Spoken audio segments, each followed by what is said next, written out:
Hello, baby. It's me, Hunter, and I'm FTM transgendered. FTM means female to male. And I got my lab results back. And they're not too good, so I'm going to talk about them just a little bit for you. So, okay, so I started out at point 3, 16 months ago, a little over 16 months actually. I started on testosterone. And the doctor started me out on zero point 0.3 milligrams. I do sub-Q shots, and zero point 0.3 is equivalent to 60 milligrams. And I was doing quite well on 60 milligrams. I was getting all my changes, and I was happy about it. And I went to see my doctor after 3.5 months, and she said, "Yeah, you're doing really well. Uh, you've got a nice voice drop coming on, and some good beard growth for 3.5 months. That was pretty good." And so she asked that I want to go up to 100 milligrams, which would have been zero point 0.5. So I don't know why she had to ask that question, because of course I'm going to want more changes, and I'm going to want my changes to come quicker. Yeah, I want more gains. Sure, I'll take that. I don't know why she asked. Maybe because I was doing so well. Maybe because she just wanted to see me get excited that I was going to be bumped up. So I agreed to that. And so 3 months later, I was tested again, and I was doing fine on zero point 0.5, on 100 milligrams. Excellent. Then 3 months later came, and red flags. After I gave my blood, and my lab work came back, and the lab technician saw how high my hemoglobins were, and alerted, the Red Cross, everybody. The sirens went off, the hospital blew up, and he called my doctor and said, "You got to get a hold of him because he's at risk, because my hemoglobins are too high, and when they're too high, you're at risk for heart attack, stroke, blood clots, death." So I was a little disappointed at that. I was still alive, so I guess I was happy about that, but not that I had to almost go off the stuff, almost go off of it. So what they did is they brought me down to 80 milligrams. So that was zero point 0.4 a month. So I had to start taking zero point 0.4 to bring it down. They said that should be it. It was, let's say, a high. I'm trying to get my cat off here. So 18.2. 18.2. That was really high, and I can see why they almost, they were alarmed, and they almost took me off of it. Um, and they said, "Let's just go down a notch, and that should even you out. You'll be fine." So it's been 3 to 3.5 months again. Did my lab work last week, and the results came back in. Not good. They weren't so good. No, no, no. 1,500 now. So from 18, a little over 18, down to 15. Did go down, but not enough. They were significantly high. Sure, at 18.2, and they're still pretty much high. So what to do?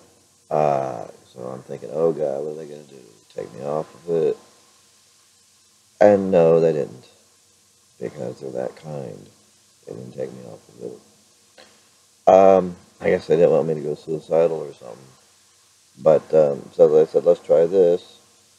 We can bump you down to bump me down. Can you bump down?" Well, anyway, they could bring me down to where I started, at point 0.3, where the doctor was quite happy with me at point 0.3, because I was getting some pretty good gains there, considering everything. I guess considering my age, considering a lot of people don't get gains that quickly.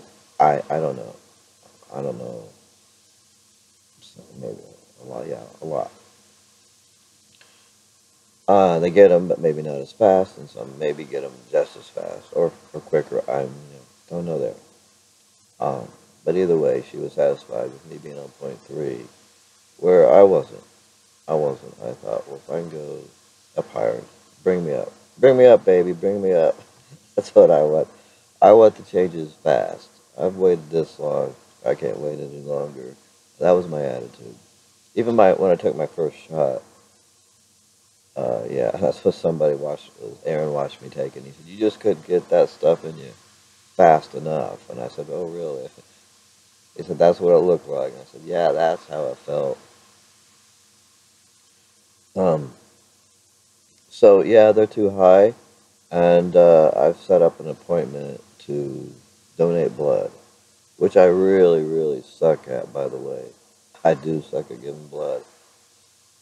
So I was reluctant to give blood, and one of the reasons I didn't give it is because in the past, it was 25 years ago, I had to stop donating blood, and I wasn't on testosterone. But I just used to donate blood just to be a nice person, donate blood. But I wasn't doing so well. I would get sick on the table, right there on the slab. Uh, about I don't know, 5, 10 minutes into it, I would feel really sick. Uh, and I would be lying down, and so I felt like I was going to faint, and it was a strange feeling, like you're going to faint, but you don't. You're just lying there going, help me, somebody help me. And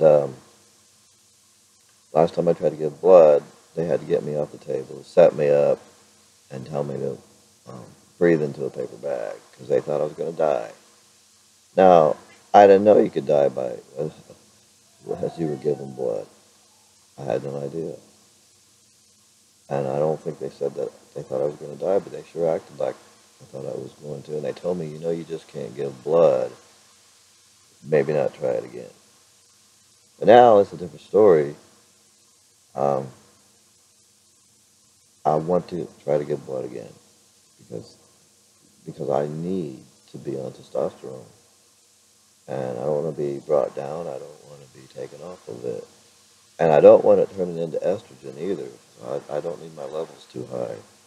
Which, when I asked the doctor, do you think that it turned into estrogen because it's so damn high? And she just said, I don't know. And she wouldn't know, would she? Now she looked at me and said, you're a complete woman. I think it has. That's the last thing I need is more estrogen. I'm not on it. I'm not on testosterone to become a woman. I am on it to look more male, to look like a male. So that my brain, how I feel inside, I want how I look outside to match how I feel inside. That's why we do it. We don't do it for any other reason. So, yeah, do I want more changes? Of course I do. Do I need more changes? Of course I do. I want them. And she said, well, you can be on point three again and just maintain what you already have. Which didn't sound that bad, but it wasn't good enough. It wasn't good enough. I couldn't even comprehend trying to live with that right now. So I said, I'm going to try to get blood. And let's see how that goes. I think that should do it. I'm playing my own doctor here. And she said, yeah, you're right. I think that should do it. We'll try that. So she prescribed me some more testosterone and going to test me again in a couple months. And I'm going to get back to you guys then. And I'm going to hopefully have some good news. Good news. That I can either stay on point four, which is 80 milligrams per week, or maybe they could even raise me to 100 milligrams again, which I'm okay on the 80. And God, let's hope it didn't go back. It didn't turn back into estrogen. God, that might be the reason my voice is cracking. I don't think so. Uh, Geez, it does sure crack when I try to sing. And it does sure crack when I try to talk. It just likes to crack. So, yeah, I need to get on the right levels. My level should be 900. She said 8 to 900. That's where I'd be pretty good at. And that's where they want me to be. And if you know anybody, if you're somebody that's taken testosterone, listen to me, and you haven't been seeing a doctor and getting your checkups or your T levels checked, please go to Planned Parenthood. They will do that for you. They will help you out. So just do that. They'll help you get on the right insurance, and they'll give you your testosterone. They'll prescribe that for you after they do your T levels. Okay? Peace always. And listen to me. Please do that. I don't want anybody to get sick or die because they're taking testosterone and they're not doing it the right way. Okay? I'm going to go. Hunter out.